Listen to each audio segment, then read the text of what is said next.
Assalamualaikum warahmatullahi wabarakatuh.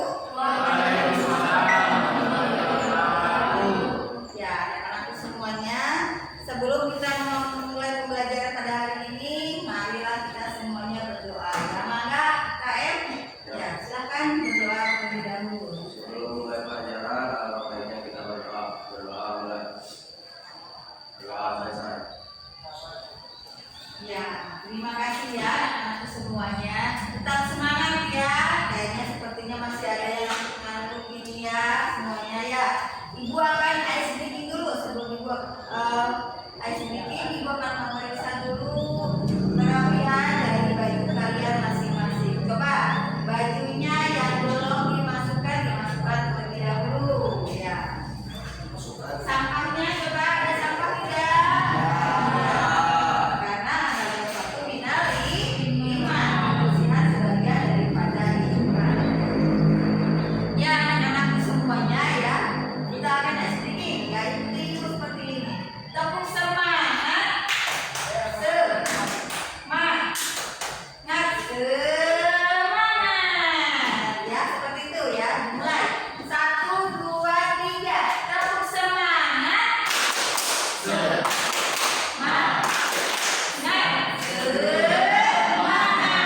Semangat, ayo semangat. Ya, tetap harus semangat. Ya, sekarang ibu akan ingin bertanya kemarin dalam pembelajaran yang lalu ya, minggu lalu kita membahas patuh kepada kedua orang tua. Masih ingat enggak materinya yang kemarin? Masih enggak? Iya. Apa hukumnya kalau patuh kepada kedua orang tua? Wajib. Kita tidak boleh menyakiti apa? Iya, fisik dan hatinya ya, tidak boleh. Ada yang bisa menjelaskan tentang hadis yang didorong Ridho? Ada yang hafal tidak? Ya, ada lupa sedikit ya. Ya. Jadi sekarang yaitu patuh kepada guru ya, yang mana kalian sekarang menjadi murid. Kalau murid itu punya kewajiban itu patuh kepada seorang guru. Karena kenapa? Karena patuhnya kita terhadap guru itu menentukan dari apa yang diberikan oleh guru tersebut ya. Bisa kita amalkan, bisa barokah dalam kehidupan kita ya. Ya. Coba kalian lihat di sekitar kalian, ada tidak yang tidak patuh kepada gurunya? Ada, iya ada ya. Coba kalian lihat di TV ya, suka pernah lihat ya ada seorang murid yang memenjarakan gurunya karena katanya dia ditegur, tapi dia tidak terima apa teguran dari gurunya. Ada tidak ada juga yang seorang murid itu mengancam gurunya ya, karena disuruh sholat misalnya tidak mau. Tapi alhamdulillah anak-anakku semuanya ya seolah menjadi anak yang soleh dan soleha. Amin ya rabbal alamin. Ya. Kemarin juga itu sudah membagikan 3 kelompok besar ya untuk kalian berdiskusi. Yang kelompok ini kelompok 1, yang ini kelompok 2, dan ini kelompok 3 sananya ya. Sebelum kalian berdiskusi, coba akan ibu tampilkan dulu terlebih dahulu ya. Assalamualaikum warahmatullahi wabarakatuh. Dikisahkan di Tarim, Yaman, terdapat satu pesantren yang terkenal bernama Rubat Tarim. Pesantren ini telah melahirkan puluhan ribu ulama yang tersebar di seluruh dunia. Di sana para santri diajarkan berbagai macam ilmu, khususnya spesifikasi ilmu fikih sebagai keunggulannya.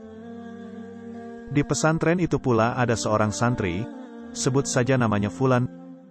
Fulan ini merupakan seorang santri yang menetap 13 tahun bersama Habib Abdullah bin Umar Asy-Syatiri dan sangat cerdas, kuat hafalannya, tangkas dan rajin. Ia menjadi santri yang sudah mencapai derajat mufti saking pintarnya. Ia juga hafal semua masalah fikihiyah yang terdapat dalam kitab Tuhtatul Muhtaj, sebuah kitab yang tebalnya 10 jilid cetakan Darul Dia atau 4 jilid cetakan Darul Kutub Ilmiah. Kesehariannya di pesantren, si Fulan ini disukai oleh teman-temannya, sebab ia dibutuhkan oleh rekannya untuk menjelaskan pelajaran yang belum dipahami serta mengajar kitab-kitab lainnya. Hampir 13 tahun menjadi santri Rubat Tarim, tentu saja hampir dipastikan kapasitasnya ia termasuk ulama besar. Namanya pun tersohor hingga keluar pesantren bahwa ia termasuk calon ulama besar yang akan muncul berikutnya. Hingga akhirnya setan mengelabui si Fulan, ia pun merasa orang yang paling alim. Bahkan ia merasa kualitas dirinya sejajar dengan kealiman guru besarnya. Tidak cukup sampai di situ. Kesombongan itu berlanjut hingga ia berani memanggil gurunya dengan namanya saja, ya Abdullah. Nauzubillahi min zalik. Di mata para ahli ilmu, hal ini merupakan tindakan yang sangat-sangat tercela dan kesombongan yang nyata. Barang siapa ya memanggil gurunya dengan sebutan namanya langsung, tidak mengagungkannya ketika memanggil, maka dia tak akan meninggal, kecuali sudah merasakan hidup yang fakir baik dalam ilmu maupun materi. Melihat kesombongan si Fulan, Habib Abdullah Asyatiri sabar dan memilih diam saja. Syidi Syekh Muhammad bin Ali Ba'atiyah mengatakan, diamnya seorang guru saat muridnya tidak sopan pada gurunya, tetap akan mendapatkan azab dari Allah. Kesombongan itu pun berlanjut. Si Fulan pada suatu hari akan keluar dari Rubat Tarim menuju kota Mukalla untuk berdakwah. Ia pun keluar dari pesantren begitu saja tanpa minta izin kepada Habib Abdullah Asyatiri. Hingga pada saat madras ribat, sebutan untuk pengajian rutinan di Rubat Tarim, Habib Abdullah menanyakan keberadaan si Fulan yang biasanya duduk di depan, namun tidak kelihatan. Kemanakah si Fulan? Sebagian murid yang mengetahui menjawab, si Fulan sedang berdakwah ke kota Mukalla. Habib berkata, apakah dia izin kepadaku? Sontak murid yang lain diam saja. Dan Habib Abdullah kemudian berkata, baiklah, kalau begitu biarkan si Fulan pergi, akan tetapi ilmunya tetap di sini. Di sisi lain di kota Mukalla Yaman, para ahli ilmu dan talibul ilmi dan para pecinta Habib Abdullah Asyatiri yang mendengar bahwa si Fulan santri senior Rubat Tarim akan mengisi ceramah di Masjid Baumar Mukalla Kodim, mereka pun berbondong-bondong datang. Mereka pun mempersilakan si Fulan untuk memberikan ceramahnya. Si Fulan naik ke mimbar dan memulai isi ceramahnya. Ia memulai dengan basmalah, hamdalah, solawat kepada Nabi amma ba'du. Kemudian ia membaca sebuah ayat. Ketika ingin menjelaskan ayat ini, namun, ternyata dia terdiam seperti kayu yang berdiri tegak dan kebingungan tak mampu berbicara menjelaskan ayat tersebut. Hingga dia duduk 5 menit dia terdiam di hadapan jamaah. Di hadapannya dia menoleh ke jamaah dan mereka juga memandang si Fulan. Hingga akhirnya dia duduk menangis karena semua ilmu yang pernah ia hafal hilang seketika. Bahkan kitab kecil Safinatun Najah tak hafal satu kalimat pun, apalagi kitab Tufah yang awalnya telah dihafal. Ketika diribat bagaikan unta yang sangat mahal harganya karena mempunyai keistimewaan dan kelebihan sendiri, jamaah yang melihatnya kaget melihat itu. Salah satu ahli ilmu di kota Mukalla yaitu Habib Abdullah Shodiq Al-Habsyi. Beliau pernah mondok mencari ilmu di Ribat Tarim selama 9 tahun. Beliau mengerti bahwa pasti ada sesuatu yang tidak beres dari si Fulan. Kemudian datanglah kabar bahwa si Fulan telah isaatul adab, berbuat kurang baik terhadap gurunya. Ia pun bertanya pada si Fulan. Setelah mendengar penjelasannya, si ahli ilmu menasehati agar ia minta maaf pada sang maha guru. Memang sudah dikuasai oleh setan, ia pun enggan untuk tawadu dan minta maaf pada sang guru. Hidupnya pun bertambah tragis. Ilmunya sudah hilang dan tanpa ada keluarga yang mau menerimanya, tanpa teman yang peduli pada nasibnya. Hingga ia hidup dalam keadaan sangat miskin di pinggiran kota Mukalla dan sehari-hari menjadi penjual arang di toko area pasar. Hingga akhir hayatnya ia hidup dalam keadaan miskin, bahkan untuk sebuah kafan pun ia tak punya dan diberi sedekah oleh ahlul khair yang dermawan. Innalillahi wa inna ilaihi rojiun. Salah satu yang mengurus jenazahnya dan memberi sumbangan kain kafan adalah Habib Abdullah Shodiq Al-Habsyi. Dari kisah ini mari kita perbaiki etika kita kepada guru kita dan kepada siapapun agar tidak su'ul adab. Imam An-Nawawi berkata, seyogyanya bagi seorang pelajar tawadu, rendah hati kepada gurunya, dan menjaga tata krama ketika bersamanya.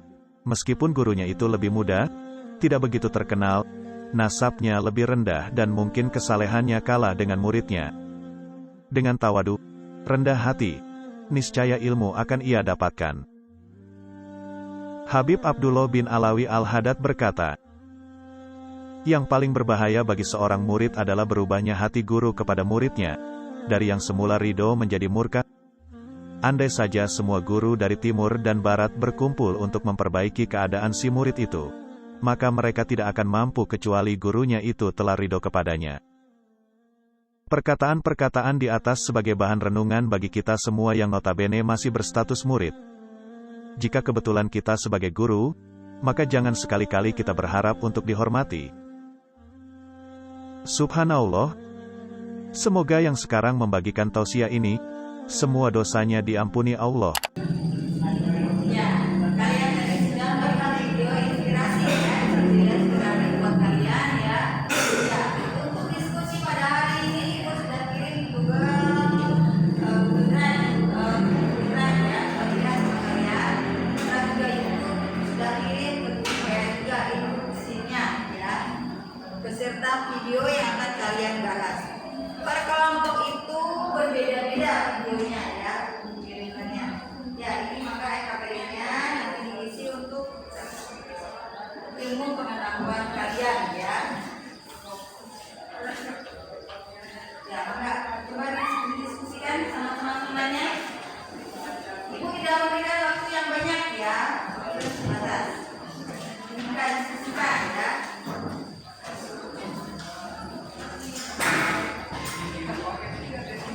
Ya, mana nomor 1 ada kesulitan tidak? Ya, paham semuanya ya? Kelompok 2 paham? Berarti ya. Kelompok 3 coba paham tidak? Ya, setelah paham kalian sudah dikerjakan semuanya? Ya. Iya. Ibu ingin minta satu saja dari kelompok kalian masing-masing ya untuk presentasi ke depan. Ketika temannya presentasi ke depan, Ibu ingin kalian memperhatikan serta bertanya apa yang kalian tidak paham nantinya ya. Terus juga ketika temannya nanti presentasi ke depan, Ibu ingin kalian menilai teman-temannya apa hasil dari diskusi teman tersebut ya. Yang tidak presentasi tapi kelompok yang presentasi tidak usah menilai. Nanti ketika teman kelompok yang lain yang presentasi baru kalian yang menilainya. Ya, maka siapa yang kita terlebih dahulu? Maka simak. Assalamualaikum warahmatullahi wabarakatuh. Saya dari kelompok 1 akan presentasikan hasil kerja kelompok 1. Jelaskan kedudukan profesi guru dalam Islam. Profesi guru adalah profesi yang sangat mulia. Guru adalah orang yang mengajarkan berbagai ilmu pengetahuan dan pendidikan kita sehingga dia dapat menjadi dewasa. Sesuai manfaat atau kebutuhan seseorang, terutama ia seorang pelajar yang berkontribusi kepada guru. Menurut dirinya dulu, guru adalah orang yang mengetahui ilmu, alim atau ulama. Dialah orang yang taat kepada Allah Subhanahu wa Ta'ala. Guru adalah pewaris para nabi, karena melalui guru Allah berumur para nabi khususnya kepada umat manusia. Ya, cukup. Ada yang ingin bertanya? Iya, Aura Ahad. Maka Jelaskan bagaimana Bagus, cara bagus, Cik. menghormati guru. Halus. Cara menghormati guru: 1. Rendah hati terhadap guru, meskipun ilmu sudah lebih banyak ketimbang gurunya. 2. Menaati serta bimbingan guru. Misalnya seorang pasien yang tidak tahu apa-apa tentang penyakitnya dan hanya mengikuti arahan seorang dokter pakar yang mahir. 3. Senantiasa berkhidmat untuk guru-guru mereka dengan mengharapkan balasan pahala serta kemuliaan di sisi Allah Subhanahu wa Ta'ala. 4. Memandang guru dengan perasaan penuh hormat dan takjub, memuliakan serta mempercayai kesempurnaan ilmunya. Ini lebih membantu belajar untuk memperoleh manfaat dari apa yang disampaikan guru mereka.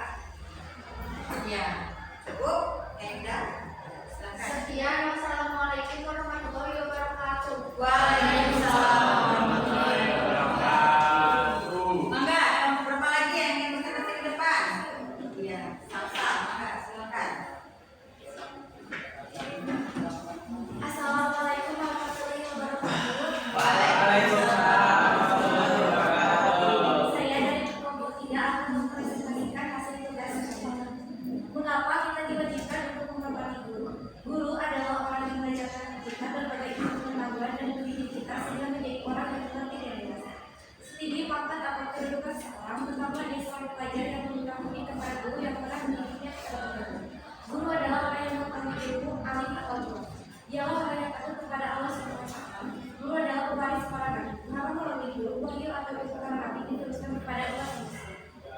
Ya. Gimana anak-anak? Cukup tidak? Cukup. Ya. Terima kasih Safra. Terima kasih. Wassalamualaikum warahmatullahi wabarakatuh. Waalaikumsalam. Ya, teman-teman semuanya ya, sudah presentasi ya dari kelompok 1, 2, dan 3. Terima kasih anak-anak semuanya ya.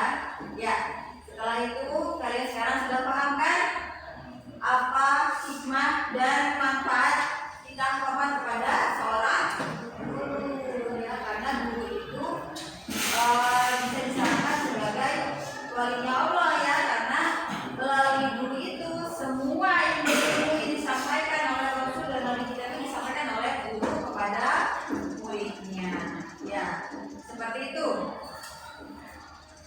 Sekarang kesimpulannya ya, Ibu ingin tahu bagaimana kalian menyimpulkan apa materi yang sudah kita pelajari pada hari ini. Ya, coba siapa yang bisa atau yang tahu apa manfaat atau hikmah patuh kepada guru? Siapa? Saya Bu. Oh ya, Sasa. Ilmu yang kita diperoleh akan menjadi berkah dalam kehidupan kita. Iya. Siapa lagi yang tahu apa hikmah dan patuh? Iya. Akan lebih mudah menerima pelajaran yang disampaikannya. Ya, ada lagi? Saya Iya. ilmu yang diperoleh dari guru akan menjadi manfaat bagi orang lain. Iya. Ada lagi yang lain? Iya. Apa hikmahnya? Akan selalu berdoakan lagi. Iya. Ya, siapa lagi yang tahu hikmah dari patuh kepada guru? Baik Bu, Iya. kalau Mari. mau berkah kemudahan urusan yang memberi nikmatnya lebih dari Allah Subhanahu Wa Taala. Iya. Masih ada lagi? Saya Iya. Coba. seorang guru tidak selalu di atas muridnya. Ilmu dan kelebihan